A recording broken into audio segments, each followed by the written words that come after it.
안녕하세요. 네, 이철원 교수입니다. 네, 여러분 반갑습니다. 네, 오늘 이야기는 4전 5기의 승부사 홍수환 선수, 홍수환 선생님에 대해서 이야기해 보도록 하겠습니다. 우리 그 스포츠 인문학 TV는 스포츠와 인문학 그리고 뭐 여가에 대한 다양한 이야기들을 여러분들한테 이제 전달해 주는 영상을 공급해 주고 있죠. 오늘은 이러한 스포츠 인문학에서 또 한 명의 위대한 스포츠 스타를 이야기해 보도록 하겠습니다. 홍수환 선수는 대한민국 근현대사에서 복싱을 이야기할 때 빠질 수 없는 그런 위대한 선수 중에 한 명입니다. 홍수환 선수는 1950년 5월 서울에서 이제 나셨고요. 1969년 5월 10일 프로복싱 무대에 데뷔를 했습니다. 그의 아버지는 복싱을 너무 좋아해서 어린 시절 홍수환의 손을 잡고 복싱장에 이따금 구경을 가는 것 외에는 그와 복싱의 접점은 별로 없었다고 이야기를 합니다. 그런데 그렇게 복싱장을 가면서 이 홍수환 선수는 나름대로의 어떤 권투에 대한 그런 어떤 욕망을 키워왔던 것 같습니다. 그러다가 중학교 2학년 때 아버지께서 갑자기 심장마비로 소천하시게 됩니다. 원래 복싱에는 큰 관심이 없었던 홍수환 선수였지만 아버지가 좋아했던 복싱을 조금 더 체계적으로 하겠다는 마음가짐을 갖게 되고 그때 이후로 권투에 입문하게 되었다고 합니다. 그래서였을까요? 그의 아마추어 선수 시절은 다른 명선수에 비해서는 아주 순탄하지는 못했습니다.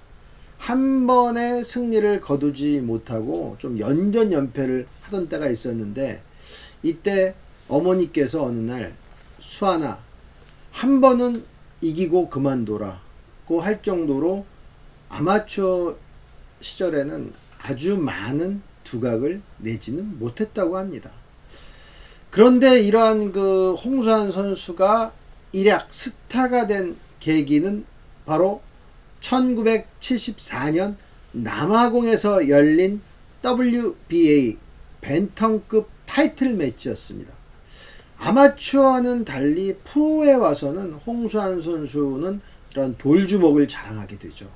그래서 당시 군 복무 중이었던 홍수환 선수는 경기가 열리는 남아공 더반으로 가서 경기를 해야 되는데 사실 당시에 우리 대한민국에서 이 아프리카 남아프리카 공화국까지 간다는 것은 엄청난 일이었죠.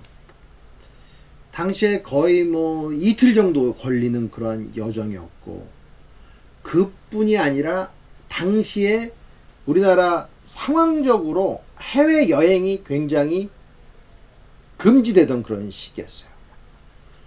하나 더 붙여서 군인 신분이었던 홍수환 선수가 해외 원정 복싱 경기를 치른다는 것은 상상조차 하지 못하는 시기였습니다. 그럴 때 다행히 박정희 대통령이 복싱을 좋아해서 홍수환 선수의 출국을 허락하게 됩니다. 홍 선수는 총 6번을 환승해서 드디어 남아프리카 공화국 더반에 도착하게 되죠. 이때 어땠을까요? 기진맥진하게 되죠. 그래서 그는 챔피언 아놀드 테일러 선수와 드디어 경기를 갖게 되었습니다. 6번 환승 거의 이틀에 걸친 시간으로 외국에서 시합을 한다. 시차도 안 맞는다. 엄청난 일이죠. 이런 어떤 어려움을 딛고 그는 드디어 링에 오르게 되죠. 아주 어렵사리 기회를 얻은 것을 그는 알았어요. 그래서 15라운드까지 가는 대접전 끝에 체력전 끝에 홍수환 선수는 결국 승리를 거두게 됩니다. 네, 대한민국 화이팅 했죠. 심판의 승리 선언이 나온 후에도 사실 홍수환 선수는 기진맥진해서 자신이 승리했는지도 잘 모를 정도였다고 하니 이 경기가 얼마나 치열했고 명승부였는지는 짐작이 가고도 남습니다. 이 시합에서 승리를 얻은 후에 그의 귀에 꽂혀진 중계방송용 이어폰에서 흘러나오는 어머니의 목소리를 듣고 그는 어머니를 향해서 이렇게 말합니다. 엄마, 나 챔피언 먹었어. 이 말은 우리 대한민국 국민의 가슴에 놀라운 감동을 주었습니다. 힘들고 어려운 그때 홍수환 선수가 무려 이틀에 걸쳐서 6번이나 환승하고 적지로 가가지고 거둔 15라운드까지 포기하지 않고 최선을 다해서 싸워서 이기고, 그리고 엄마한테 챔피언 먹었다는 그 한마디의 외침은 우리 대한민국 국민의 가슴에 승리와 희열을 전해 주었습니다. 홍수환의 어머님은 이에 그래 수환아, 대한민국 만세다 라고 화답하셨습니다. 이 모자 간의 대화는 바로 대한민국 시간 오전 6시에 전해졌습니다. 그때도 많은 국민들이 깨어서 이 선수와 홍 선수 어머님의 대화를 들으면서 대한민국 국민으로서의 자부심을 갖게 되었습니다. 하지만 이후 그의 복싱 생활은 고난의 연속이었습니다. 한 번의 방어전은 성공은 했지만 이후 챔피언 타이틀을 빼앗기고 연패하는 그러한 수모를 당하기도 하였죠. 그러나 홍수환 선수는 절대 포기하지 않았습니다. 1977년 아주 절치부심한 홍수환 선수는 다시 한번 링에 오릅니다. 그리고 우리 대한민국 국민들한테 또 다른 기적을 보여주게 되지요. 당시 파나마의 전설적 챔피언이자 11전 11승 11KO의 바로 그 무시무시한 별명의 선수, 지옥에서 온 악마의 별명을 갖고 있던 헥토르 카라스키아와 시합을 갖게 됩니다. 홍수환 선수는 카라스키아와 시합에서 2라운드에 4번이나 다운을 당했습니다. 그러나 홍수환 선수는 절대 포기하지 않았습니다. 다시 일어나서 3라운드에 KO승으로서 대역전을 만들어내게 됩니다. 바로 이것이 4전 5기의 그 유명한 기적이었던 것입니다. 그 당시에 이 4전 5기의 이 기록은 권투를 봤던 많은 대한민국 국민들한테 놀라움을 안겨줬고, 우리한테 권투가 어떻게 우리 국민들한테 희망과 용기를 줄 수 있는지를 알게 해 주었습니다. 당시 파나마는 남미죠. 총기 소지가 허용된 국가였습니다. 홍수환이 헥토르에게 2라운드 동안 4번 다운을 당하는 동안 파나마 온 국민들은 천장에 총을 쏴대면서 대축제를 벌였다고 합니다. 이미 경기가 끝났다고 생각한 것이었죠. 하지만 이러한 분위기에 찬물을 끼얹는 바로 3라운드에 홍수환 선수의 대역전 드라마가 있었던 것입니다. 3라운드의 기적적인 펀치로 KO승을 따낸 후에 대한민국 만세를 외치는 홍수환 선수의 그 모습은 우리 대한민국 국민한테 놀라운 감동과 희열을 선사했습니다. 1980년 12월 염동균 선수와의 경기를 끝으로 홍수환 선수는 프로 복싱 선수로서의 생활을 마감합니다. 그 이후에 권투 해설위원, 복싱협회 회장 또는 지도자 생활을 하게 되죠. 네, 그러면서 은퇴 후에 이막을 잘 사셨습니다.